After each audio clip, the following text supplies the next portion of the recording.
ترغیب حج مہم کے تحت پٹنہ کے حج بھون میں بہار کے تمام ائمہ مساجد، اساتذہ مدارس، دینی تنظیموں اور ملی اداروں کے ذمہ داران، خدام حجاج کا ایک اجتماع منعقد ہوا۔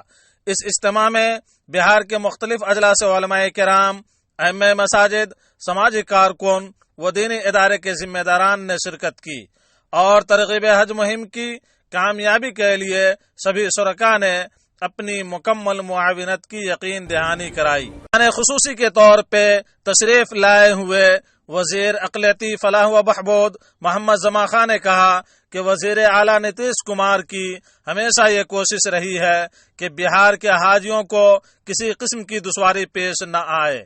حاجیوں کے مفاد کے لیے بہار حکومت کا مکمل تعاون حاصل رہا ہے۔ ترغیب حج کے لیے بیداری مہم اس وقت کی ضرورت ہے۔ اس کام کے لیے بھی ہم آپ کے شانہ بشانہ ہیں۔